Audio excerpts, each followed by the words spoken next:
Let's go to first the two gentlemen in the front, and then we go to the back. Please be as concise as you can, so we can have time for the 5 questioners. Thank you. Good morning. My name is Hervé Thieblemont. I'm working for the Syngenta Foundation for Sustainable Agriculture in Switzerland. And my question is more directed to Dr. Rajender. We have seen the example of how a national policy has been able to drive self-sufficiency for pulses. Now, the question I have is, how did you manage the relation with the countries that were exporting to India that have been, by the way, losing to some extent their markets? So what happened to this, and it's maybe linked to the global governance, by the way, that's the connection between global and local or national that should take place there. Yeah, thank you so much, Sisa Sinamo from Ethiopia. We just have approved our food and nutrition policy, and now we are moving to establishing the council as well as the secretariat, and also develop the implementation strategy. So maybe this is a critical time for us to get your guidance in terms of how we can, mobilize the various stakeholders, and also make sure that how is going to be the investment case to be decided. Maybe can you share us from your experience? I'm Nick Olivier, University of Pretoria, also consultant to FAO at the World Bank and UNICEF. As regards the international framework, I think there's another level that one could also consider, and that is at the continental level before we go to country level. And for Africa, for example, the African Union, but then one level lower, also the so-called RECs, the regional economic communities, such as SADC, ECOWAS, and IGAD, and all of them are also binding documents, and some of them have persuasive documents. So that's the one issue. So this is just a comment. The second comment is that it might be useful at the supranational level to make a distinction with institutions that have legal compelling powers, institutions with persuasive powers, and institutions that only provides advice. And as far as the framework documents are concerned, at international level, African level, and the regional like SADC and ECOWAS, documents that are legally binding, documents that have persuasive powers, for example, the Malabo Declaration, where you make commitments, and then the so-called voluntary guidelines. Even if countries signed on them, there are no kind of commitment that they will implement them. Thank you. Thank you. My name is Mary, coming from Kenya. I want to direct my question to Vijay Sardana with regard to conflict of interest. And I find that in complex conversations like this, dissent is also very important, that everybody brings their views to the table. I found it interesting, your view of the role of NGOs.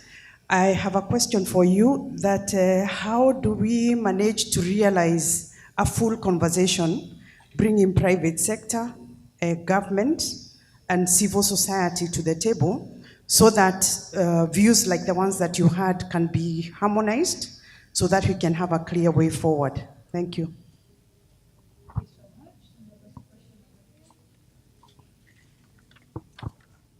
It was a good session where a lot of the governance issues have been addressed.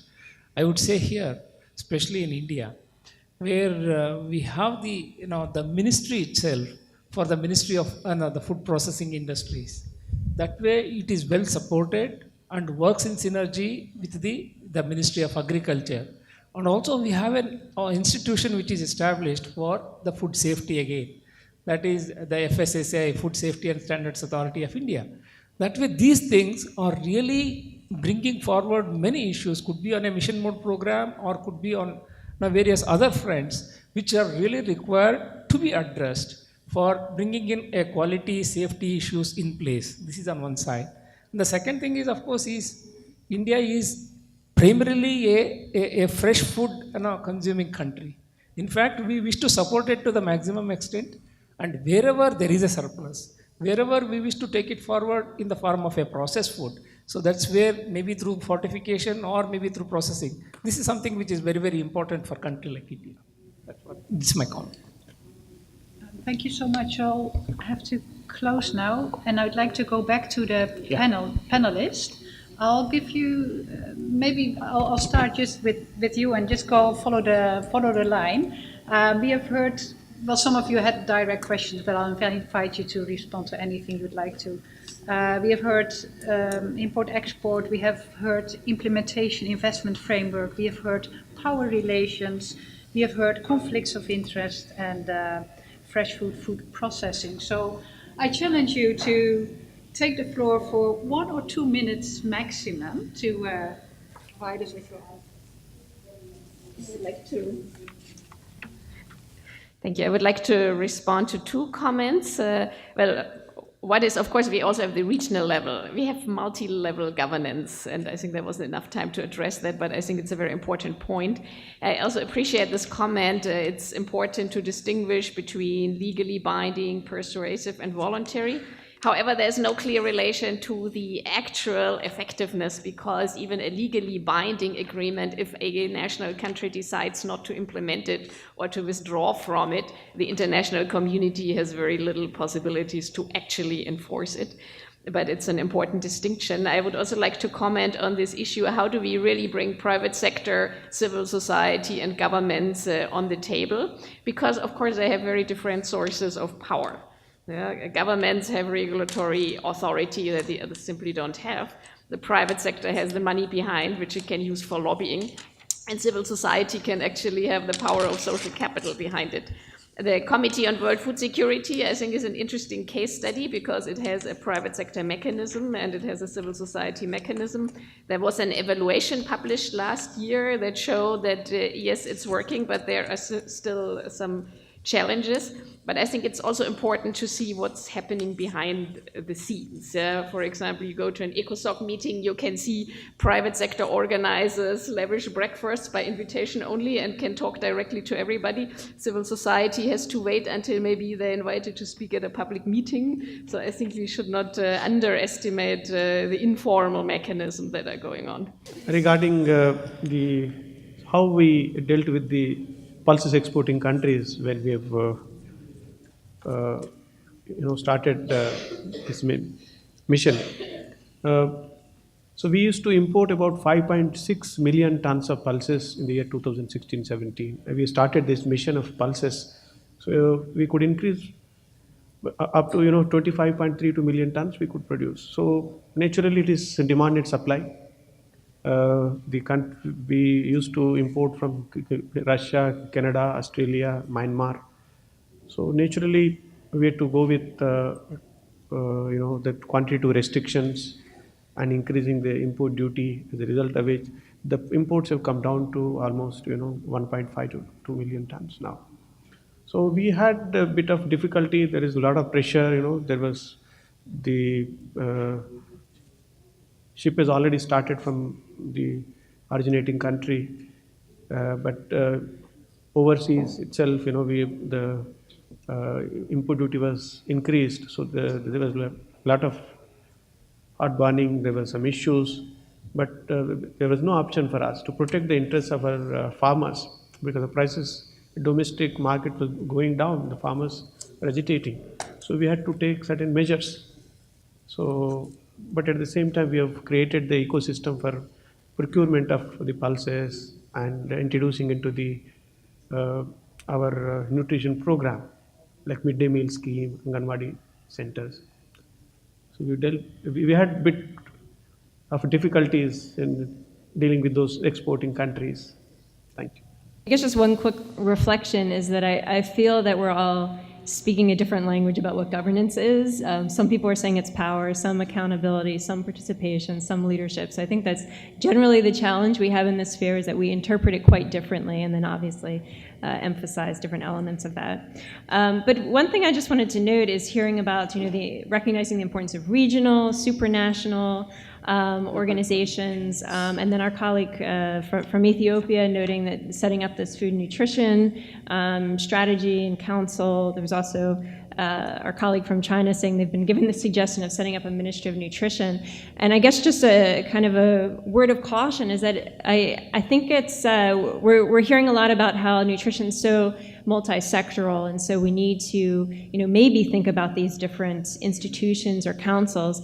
And I just hope we don't create institutional layering where we don't we don't really know what the mandates of these different regional or new councils or new ministries, what the boundaries of their mandates are, and thus kind of creating greater kind of opacity and confusion about who is accountable for this sector. And then secondly, the intervention from a colleague from Kenya asking about how do we have a conversation and bringing together these different actors and stakeholders and advocacy groups. And one suggestion is kind of thinking of a framework that I call kind of the 3 I's in terms of thinking first, what are the interests? And of course, Vijay was mentioning this as well. What are the interests of the different actors involved in whatever the policy domain that you're thinking of? Secondly, what are the incentives that could be given to potentially shift those interests in a more kind of pro-social or socially optimal way, particularly around nutrition? And then finally, do we have the institutions existing at the national or local, whatever the level we're talking about, in order to actually pursue those interventions? Okay.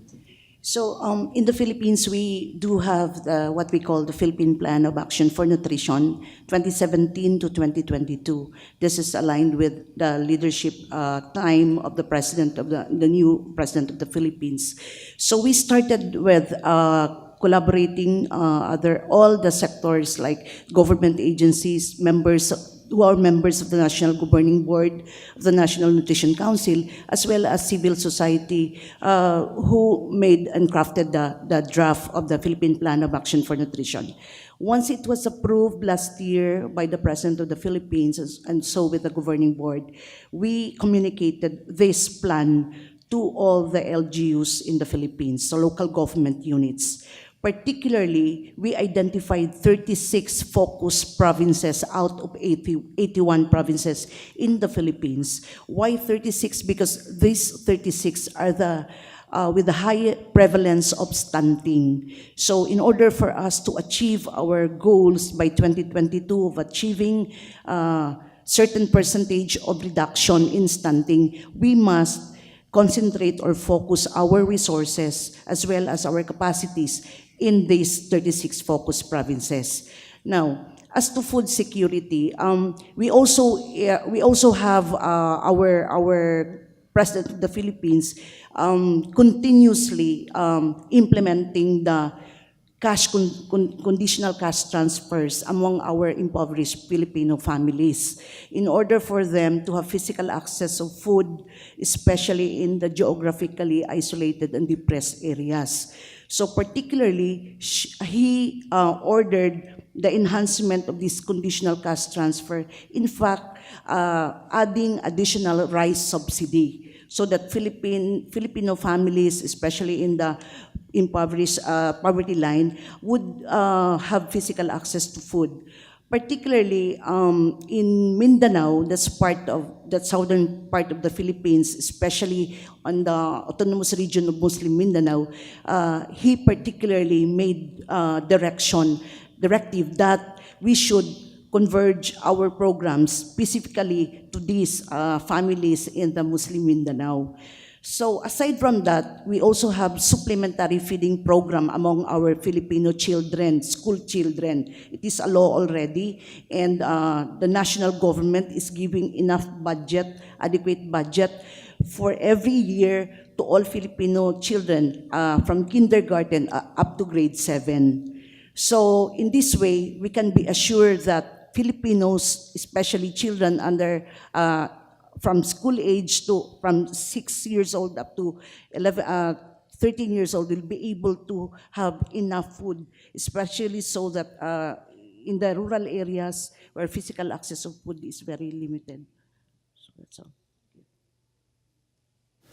Sir, please appreciate that when in India the pulses were $0.50 a kg, it went to as high as $3 a kg in a very short span of time. No country or company in the world came to India and by saying that we will increase the supply so that prices cools down. No one came forward. When farmers were suffering because prices crashed because of domestic production, again, no one came forward and said we will restrict the supply so that farmer gets a remunerative price. When it comes to that government of India is elected by people of India for their welfare. And when they take a decision in the interest of Indian citizens, both consumer and farmer, why trading community feels sad about it? It's surprising. Because when we were in crisis, nobody came forward. And when we took a decision and others' commercial interest is getting hurted, they are saying we are taking a restrictive policy stand. I think the world has to look at it, and the way global political system is changing in the world is putting back those fundamental questions into front. Okay, who benefited from globalization? What was the model of globalization? Who lost, who gained, and why? I think it's a time to relook into it because we have 20 years experience now. Coming back to second point on the conflict of interest. Yes. In conflict of interest, ma'am, Madam Yahoo has also mentioned, I'm just giving you 3 points to look at it when you are working in any country in this world. Ensure that whoever participates in your meeting, you must have a conflict of interest declaration as a precondition before you start any meeting. Number 2, transparent. Let me complete 4 bullet points. I will not take much time, so that issue should be clear. Transparency, whoever is making statement must be backed by the scientific document with proper reference because opinions are different from the facts. Third, never make a policy which is prescriptive in nature. It has to be recommendatory. Let the local society administration pick up what is good for them. When you make it prescriptive, taking it back becomes another set of challenging. And my last point is, whoever is in the system, please cross-verify, because people have a tendency to bring the evidence which suits them, not the holistic picture. Thank you very much. To me, the implementation of the National Food Security and the Nutrition Strategy and also the investment plan, one thing I would like to bring, all of your attention is that we should put the agriculture at the core of the full agenda. We talked a lot about the sanitation, public health, education, behaviors change of the consumers, and so on and so forth. But if we do not have the food produced in a way that the consumers can afford, can access, and also have those food available in the market, then all those kind of other factors would fail. So that's why I want to reiterate that, put the agriculture in the core of those kind of strategy implementation and also your investment plan. But we should shift from the conventional or traditional agriculture pattern to a more healthy agriculture way. That is what we debated and discussed. For instance, from the Indian colleagues, we hear that those rice follow for the production of pulses, and also we heard in the previous session about this underutilized species. But how the farmers will be incentivized to produce those kind of indigenous crops and food, and what kind of benefit the farmers will share across the whole value chain. So those are the critical things I think we should keep in mind along those implementation process as well. Thank you very much. Very, very much. And I've got now, let's say, 1.5 minutes to wrap up the session before another side event comes to join us in this room. So just a few key words that I took from this session that maybe will invite you for further thought. It's several levels, and not just global, national, and local, it's also the regional level. Information is important, and incentives are important. Governance, elements of governance, leadership, but also accountability, but many more elements as well are important. There's many actors that are involved in governance. What are the power issues? What are the conflicts of interests? And of course, a good analysis of the situation in order to inform policies and to implement policies, but taking into account also local identities and cultures. This is not complete, just for you to chew on over lunch. I would like to thank our panelists and keynote speakers, and I wish you a very good rest of the day.